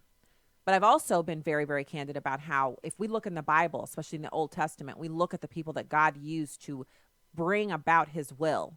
They weren't the paragons of virtue. They weren't the tunic vest wearers of their day. They didn't have sweater vests back then, but they had tunics. They weren't the tunic vest wearers. They were, some of them, people who'd made terrible, terrible blunders, errors, mistakes, and willful, sinful, actions, and God still used them. So for God to use Donald Trump only has to be willing, and clearly he is. If you look at the list of promises that he's made, and the number of those items that he's been able to literally take a whiteboard marker and draw a line through it, done, completed, moving on to the next thing, he is the most honorable presidential candidate on the right that we've had in my adult lifetime. I wasn't an adult when Ronald Reagan was the president. So, let's be clear here. Donald Trump can be used by God to execute his purposes here in America and on this earth. And God's will is going to be done. His will be fulfilled. And so the issue is whether or not we're going to allow lies, deceitful, horrible, ridiculous lies from the left to impact how we act. Maybe not to go out and vote in the special election. GOP tweeted this out today, and I didn't even know this, and I consider myself to be pretty well informed. While serving as Secretary of Agriculture, turning to the race in Tupelo that's happening in Mississippi, not just Tupelo, but all over Mississippi today. While serving as Secretary of Agriculture, Mike Espy was indicted on 39 felony charges that resulted in the convictions of 14 individuals, $10 million in fines, and his ousting as Secretary of Agriculture. One more time.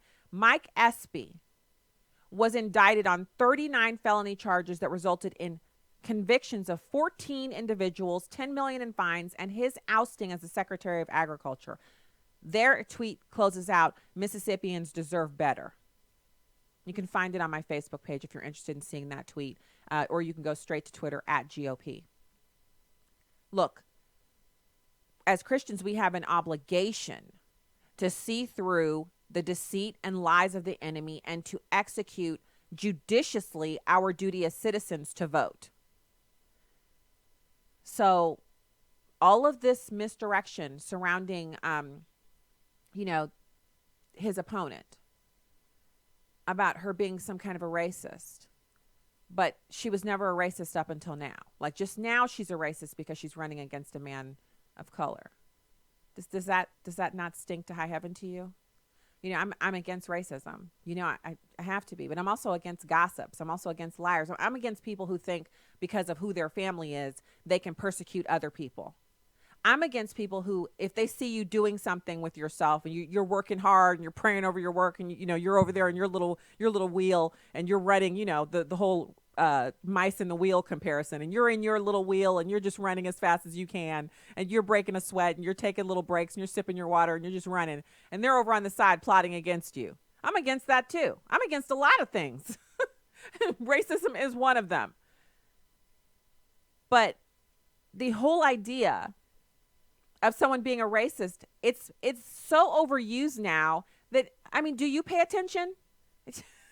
If you're in your car right now, you're listening on the radio, you're probably thinking, not really. It's just, why? Because everyone's a racist now. I can tell you how many times I've been called a racist, and not against white people, just a straight up racist against other black people because I don't believe in the Democrats' mantra of victimhood. So this should not deter you. Go out and execute your vote today. You got someone who's going to be a solid, reliable obstructionist to try to put a stop to that next Supreme Court Justice, Amy Coney Barrett. And then you have someone who will definitely work to make sure that constitutional judges are appointed and can serve out their time on the Supreme Court and our appellate and district courts. And that's just one of the issues. There are other things that the Senate needs to do. And I refuse to, bow down to this idea that because the Republicans no longer have the House, there's nothing that can be done in Washington, D.C. You know what? God is real. He's sovereign. We can do more things in not just in D.C. We have a lot of power and control over how much taxes we pay and how our lives actually, shake out on a day-to-day basis in these local elections. And who's on that school board? Which of you who is listening to this audience, who is an Anna, you are a prayer warrior, you believe in the word of God, you know that it's true. Jesus is your savior. You are someone who has a biblical worldview. And you're coming up on that time of life where maybe your youngest child has just graduated from high school. And so you're going to be just you and your husband. And this is the time where I'm tapping you right now, right here, right now. I'm asking you, would you be interested in giving some of your time on your local school board? Your local board of education as an elected official. If I can get on a school board, anyone can. And that is no joke. If I can do it, I literally, when I decided I was running for the seat that I was already appointed to, and I made that announcement, I sent out 125 letters. I was told to send 125 letters asking friends and people that I'd volunteered with or done anything with, asking them for a donation to fund my campaign. And within 3 weeks, I had almost $3,000. I ended up putting in, I think, $550 of my own money because obviously as the money was coming in, I had a little campaign account. I had a treasurer who was a friend of a friend who had done treasury for other people's campaigns, so he knew the paperwork. He opened up an account for me at the bank where he worked, and I would deposit the checks in there, and then I would write out the checks from my little checking account, and I ordered signs and little push cards to hold in my hand, and I spent all the money that I raised. But I was literally sitting at the dining room table with stacks of letters from people. First, we sat at the dining room table and had a little stuffing party where we stuffed the letters in, and I'd already typed out the addresses on labels and labeled everything, and me, my husband, and the kids, and one of our oldest daughter's friends, we sat at our dining room table and stuffed these letters and sent them off. And when the money started coming in, at first I was putting them on the front hall. We had this teeny little table in our front hall at our old house. And there was just this teensy little space. There wasn't a lot of room for a table there, but it was a teensy table, and I would put it there. My husband would come home from work, and he'd say, oh, you got some more fundraising there. So I'm like, yeah, take a look. You got some more donations. Yeah, take a look. It got to the point where people were chasing me down, handing me checks. I would literally I was at the grocery store on more than one occasion. Someone would see me down the aisle and come down and say, I'm so glad you're running. Write me a check at the grocery store and hand it to me. So if that can happen to me, I wasn't on the radio then. I wasn't any of this stuff. None of this stuff had occurred to me. All I had done was volunteer in my kid's school district, and people gave me the money because, and I don't think it's because of me. It's because it was what God had for me to do. So if you're listening to this right now, if you can hear my voice right now, that's not an accident. If you are in a place in your life where you have a bit of time, I did school board while our kids were still in grammar and kind of middle school age. But it's the time of your life where you say to yourself, do I have time to do this? You have teeny tiny kids, you don't have time to do this. But if you have kids who are school aged, you might have time. I was a stay-at-home mom at the time, so I didn't have a full-time work situation, which meant that I could do it. Some school boards meet twice a month. Some meet once a month. Some meet weekly. When I got on the executive portion of the board, I was meeting every week, but it was a 1-hour meeting, so it was doable. The reason I'm explaining this and taking this time out of today's show to talk about it is because we are called to leadership as Christians. We are not to be Christians at home, praying and reading our Bible and going to Bible study and going to church and not interacting with this world that we live in. Your godly, intentional, what you have, that gift that you have is meant to be used to bring glory to God's kingdom and to help order this civic society that we live in. And so you could serve on school board for one term like I did. You could be one of those, you serve on there until you retire from working anywhere. You could be a retiree right now and get onto school board. That's who I served with. A couple of the people were retired teachers, and they just had all this time on their hand, and so they decided to serve on school board. Everyone has their own reason, but yours should be that if you have the time and you feel something is going on right now, that's how you know you're supposed to be doing this. You hear me talking about it, and you know why I'm talking about this. It's you. You need to go do it. Go find out when the next filing opens up. This is December. In our state, filing for school board opens in December. But in your state, it might be different. Pray about it. Get some information on it. Find out who's on your school board. I guarantee you there's at least one person on there who needs to be replaced by you. No joke. I do not waver. I'm not joking. I'm not having a feeling or saying things just to make things sound good. I'm speaking to you. There's someone in this audience right now, probably more than one person. We're talking about 32 states and all this other good jazz all over the country. This is something that you need to do. Just like when I realized I was supposed to be on school board and I could feel it. I just knew I was supposed to do it. I told my husband, he was like, of course you're going to do it. I said, really? He said, you're supposed to do this. You are supposed to do this. That's why she called you and asked you, do it. He was so supportive. And that was where I realized, yes, I'm right. Because if he had said, no, wait a minute now, then I wouldn't have gone forward with it. So do this thing. This is what you're meant to do. Your voice there on that school board. And if you're thinking, well, what is one voice? I was one voice on our school board. And over time, my relentless refusal to bow down and to kind of say, well, maybe you're right. I wouldn't do it. And over time, it literally drug the school board to the right. They didn't turn into Republicans. None of them became Christians, but it changed the way they saw the work that they did. Your voice is needed. You matter. God has something for you to do. School board is just one area. There are also municipal, like you got your little county executive, which that's actually kind of a big deal. Those people get paid to do that work. School board, you probably won't get paid to do that unless you live in a big, huge area like Miami-Dade, someplace like that. The bigger areas pay their school board members, but for smaller districts and normal-sized areas, mid-sized cities like St. Louis, you don't get paid. School board members don't get paid in the state of Missouri. But there are mayors, there are you could be on one of the planning and zoning committees in your municipal area or your town. These people have a lot of power. They can tell you can't have chickens in your yard. You can't have a garden in your yard. These are the people who make these decisions. You can't paint your garage. You can't have a garage in your house that faces the front. These are the people who make those decisions. And you might say, well, what does it matter? Freedom matters. Freedom matters. God didn't give us all of this liberty and individual self-control for us to give that away to unthinking, unchurched, not wise people who just want to exert control over us for the sake of having the power. We've got to be in these arenas.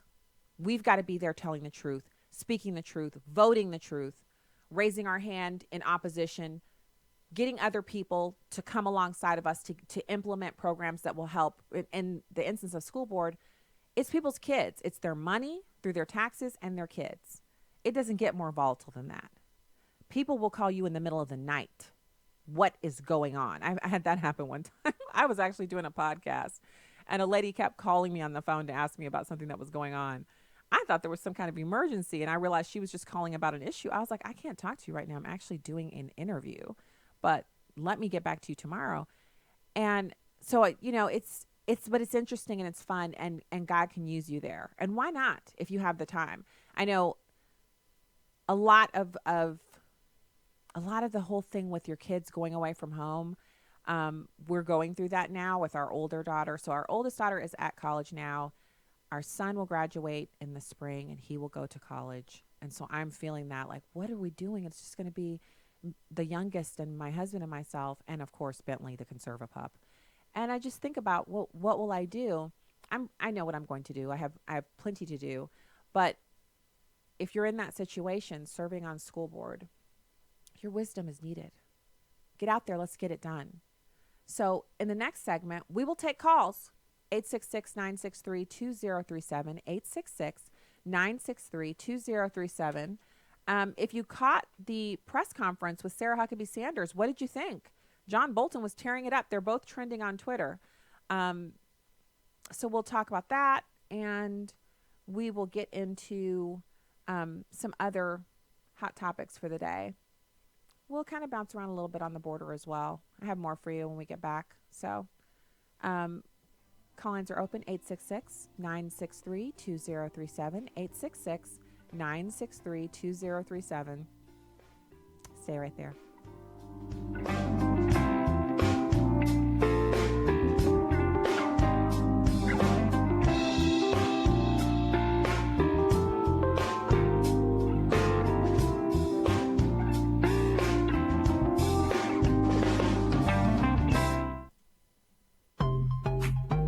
This is Just a Minute with Stacey Washington.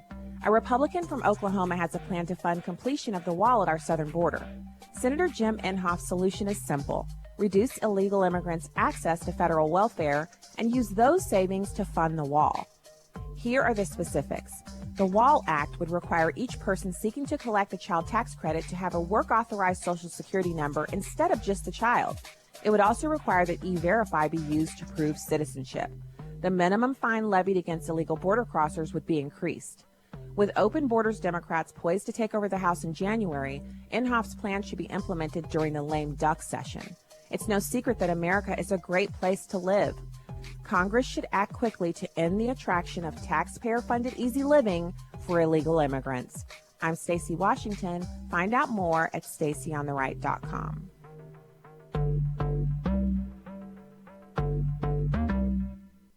So many of our husbands, sons, daughters, and other loved ones are bravely serving our country around the world. For those of us at home, we hold on to our faith to conquer our fear. How do we do this? How can you have the victory over the fear you're carrying right now for a loved one? You can exchange your fear for faith, your panic for peace. Jesus Christ wants a relationship with you, and he offers what you seek. Philippians 4:7 says the peace of God, which transcends all understanding, will guard your hearts and your minds in Christ Jesus. Reach out for this peace right now. Call 888-NEED-HIM or go to www.chataboutjesus.com. You are only one prayer away from the one person who can remove the fear and give you peace. Call 888-NEED-HIM or go to www.chataboutjesus.com.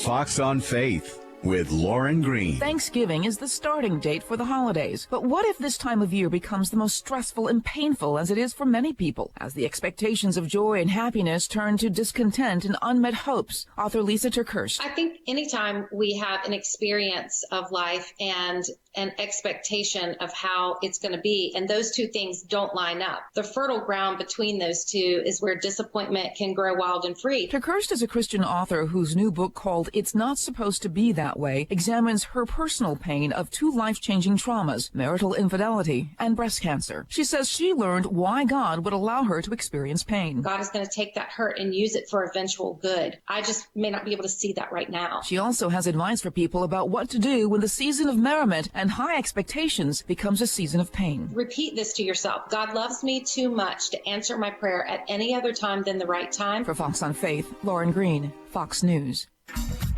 Welcome back to Stacy on the Right on American Family Radio and Urban Family Talk. Hey, look, I've said it for months now that the reason there's a caravan on the border, the reason the borders, the numbers are high right now is because Congress has failed to act. They failed to build a wall. They have failed to close the loopholes that are causing these caravans. They have failed to raise a bar for asylum. They have failed to give ICE enough beds so they don't have to catch and release. They have failed to change the Florida settlement agreement that we can actually hold families long enough to see a judge. These loopholes, I was up on the Hill numerous times myself meeting with Congress about closing these loopholes. And I've said many times before, if anybody wants to put a blame on what's going on the border, it's Congress. They need to look in the mirror. They have failed the American people.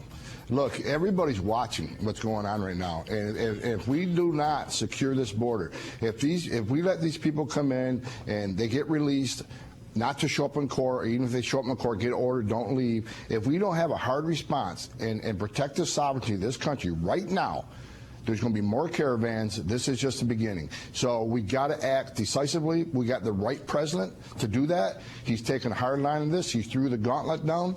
I praise him for that. And we all hands on deck. And the game's on, and everybody's watching. Our response is very important to what's going to happen in the future. Yeah, it is. It's, you know what else is super important? That we keep this in context. There is no country that would permit the storming of their borders. And even if there was, that is irrelevant. We are America. We decide what we're going to do. And it's based on what our Constitution says we can and cannot do. And that's the end of it. And so that was Homan. He was talking about the president sending a message to Mexico with his threat to shut down the entire border. And that's an economic threat. That's leverage that the president is using to basically get Mexico to move in their own best interests. Until now, we haven't had a president, not one Republican or Democrat, who has required Mexico to hold up their end of the bargain. Just imagine if the shoe were on the other foot and America had a bunch of people from Mexico traveling through our country and we were helping them so that they could storm the border of Canada. What would Canada do? Well, the first thing they would do is say, well, we're going to shut our border. And then they would say, you know, America, you need to maintain your southern border. And don't think that's what won't happen. If Mexicans and El Salvadorans and Hondurans are allowed to overrun our border and turn our country into a third world pit, then they'll be moving on to Canada.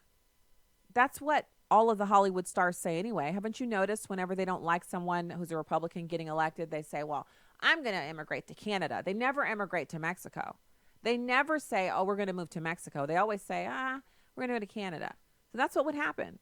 And Canada wouldn't put up with it. They would say, you know what? You got to keep these people in America. That's what you have to do. If you let them in America, that's your fault. But we don't have to let them in up here.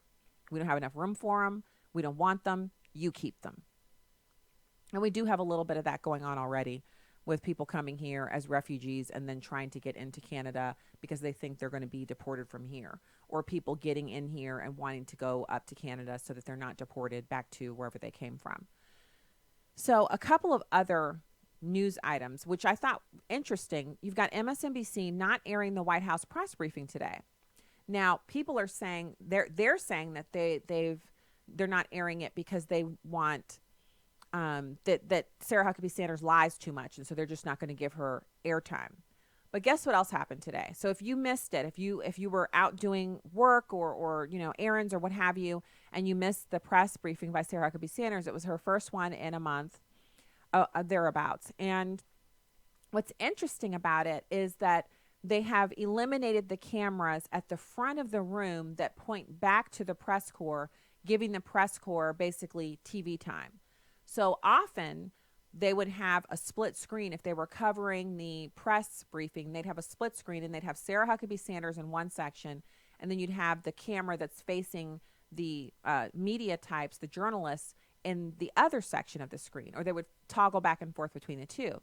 But without the opportunity to show their journalists eyeballing her and being rude, without the opportunity to create this adversarial kind of almost show, like it's like a reality TV show that they're trying to create, they decided not to air it. And that's why MSNBC isn't airing it. It is nothing more than that. It has nothing to do with Sarah Huckabee Sanders lying too much or any of that stuff. It is because they don't have they're mad. It's like a temper tantrum. I think it was so perfect. So I watched as much of it as I could. I didn't catch the very first few minutes, but I caught like a few minutes into John Bolton, and I watched that, and then I caught the end of it where she got up and started speaking, and she was taking questions, normal press briefing style. And there were a ton of questions about Khashoggi, which was so idiotic. Like, who cares, right? And then there was also this insistence. Like, she took a question from Jim Acosta, which I couldn't believe. And he tried to debate her the same way he did the president. He was just softer in his tone, but still same debate attitude. And mainly, they want to try to bring her into the conversation about Manafort, like she knows anything about that. Why would she? She's a press secretary. And then there's this whole issue of, so you don't know who's talking, to be quite honest, because you can't, like, she'll call on their name. I noticed she's calling on their whole name now, but yeah, I'm telling you, new day in town. And if anybody gets the blame for it, it's Jim Acosta. They had cameras on them. They had a primo situation where they were smacking her around and treating her like garbage and getting away with it. And now they can't do that anymore. There were still some rude questions, but it was definitely a much more subdued atmosphere. And that's fantastic. So the other news out also, I thought this was an interesting development. You maybe saw that GM is closing a couple of their plants in Ohio and where are we talking about? Ohio, Michigan, and Maryland. And Mary Barra is the CEO of General Motors. And apparently those plants are making cars that aren't selling here at all. And so they're going to lay off nearly 15,000 employees. So it's pretty tough news. The U.S. actually saved General Motors. I don't know if you guys remember this, but we bailed them out during the kind of too big to fail years when it was like, you get a bailout, you get a bailout, everybody gets a bailout. But they're not closing any of their plants in Mexico and China. Yes, that's what I said. They're closing 3 plants in Ohio, Michigan, and Maryland, but they're not closing any plants okay, that's my oldest child trying to FaceTime me when I'm on the radio. What's going on there? Anyway, they're not closing any plants in Mexico and China. You would think that they would close the plants in Mexico and China, but that's where they have all of their slave labor. So the president has tweeted out that they are now looking at cutting all GM subsidies, which, raise your hand, church style, just one finger, if you thought that those subsidies were over with. The economy is booming, and GM is still getting subsidies? GM is still getting taxpayer dollars, and they're selling all those trucks, and now they're closing plants? This is the kind of stuff that you don't get to learn anymore on the news because the news doesn't report what's going on. Everybody and their grandparents are talking about Khashoggi when GM is still getting subsidies from taxpayers. We are still I don't own any GM vehicles. What in the world? Where are we? It's like we're in bizarro world, and every time we think we're out of it, we wake up and we're back there again. So he says, we're looking at now, here's this tweet, very disappointed with General Motors and their CEO, Mary Barra, for closing plants in Ohio, Michigan, and Maryland, nothing being closed in Mexico and China. U.S. saved General Motors, and this is the thanks we get. We are now looking at cutting all GM subsidies, including, for electric cars. General Motors made a big China bet years ago when they built plants there and in Mexico. Don't think that bet is going to pay off. I am here to protect America's workers. Well, thank you. Thank you, President Trump. So they're idling 5 factories, laying off 14,000 workers. She says they're taking these actions now while the company and the economy are still strong to stay in front of a fast-changing market. And she says weak new car sales, the president's trade tariffs, which have raised production costs, and the company's previous investment in the production of smaller vehicles that didn't pay off. So you've seen those cars, haven't you? They're called smart cars. I don't know if those are made by GM, but they're teeny tiny little vehicles that they literally look like if you walked over, you could pick it up by the bumper and throw it. And it seats 2 people. And I've seen a few of them around here in the St. Louis area. I know they're popular in areas where people have long commutes because you get like 80 miles to the gallon or something. Well, the president said, and I can't read it verbatim, but generally speaking, he said they better open a new plant in Ohio very quickly. They're playing around with the wrong person. The federal government provides GM a subsidy for their electric car sales, which means electric car sales are not the future, because if it needs subsidizing, it's not doing well on its own, and the free market should reign. And the subsidy is a $7,500 federal tax credit for each plug-in vehicle purchased. However, this subsidy goes away once an automaker reaches 200,000 electric cars sold. GM may hit that threshold by the end of the year, making their 2019 and 2020 tax credits smaller. The news of Trump's threat to pull subsidies caused the company's shares to tumble in the stock market. So there we are. I'm just trying to figure out how did they sit down and have a conversation that ended up with them closing all of the plants in the United States and not closing plants abroad? Why? I just don't understand that. So, well, there it is. That's how GM thanks American taxpayers for subsidizing them for all these years, is by closing plants in America and not someplace else. So the president's tweets have, of course, like a lot of people are talking about this story where the 3 U.S. soldiers were killed in Afghanistan, and some people are complaining that the president has never visited the U.S. forces overseas. And I can tell you, I think, it's pretty obvious that the president will eventually visit troops overseas. But is that the most important thing that we're facing right now? Is that the news that we're all like chomping at the bit trying to figure out? They're going to sit up and call the president a racist. They're calling Cindy Hyde-Smith a racist, all that good stuff. But they are not going into the deep dives on news that we need. Like the story that our guest, Sharika, brought up, where you've got this amazing fact that we have so many blacks in Libya being sold into slavery. Some of them are actually, as I mentioned, and this is a CNN expose, oddly enough, that exposed this practice of they say, you want to leave your country, you want to go to Europe and live, well, you need to pay a smuggler. So these people will sell everything that they own, and the house that they live in, all their personal possessions, they sell everything to get the money needed to make this journey. But then they experience difficulties. So when they get there, the smuggler says, yeah, you paid me for the journey, but we had difficulties, and now you still owe me this amount of money above and over what you already paid. You got to work this money off.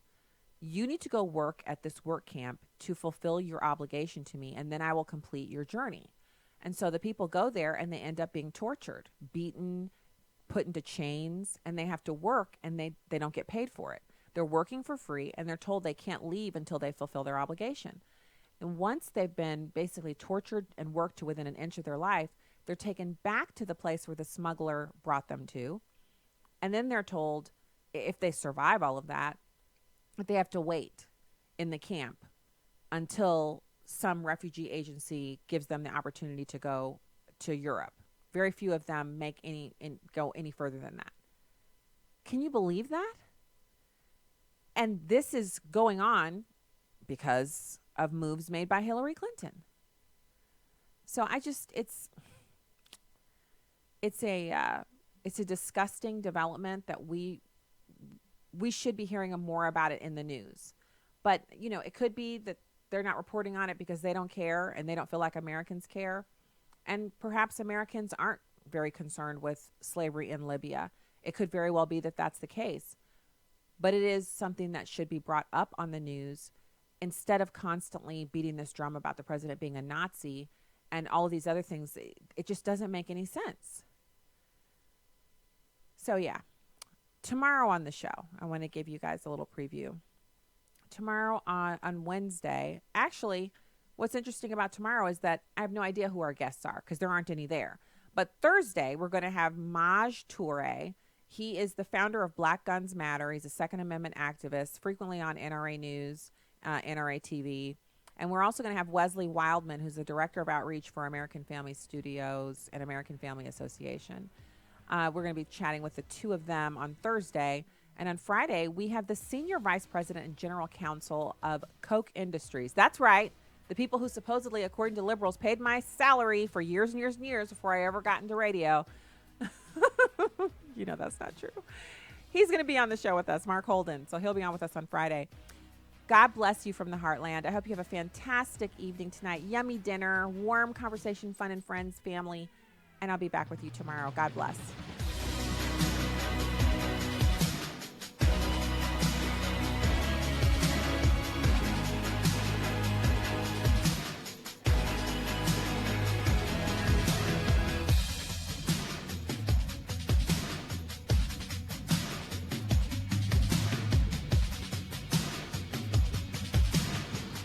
The views and opinions expressed in this broadcast do not necessarily reflect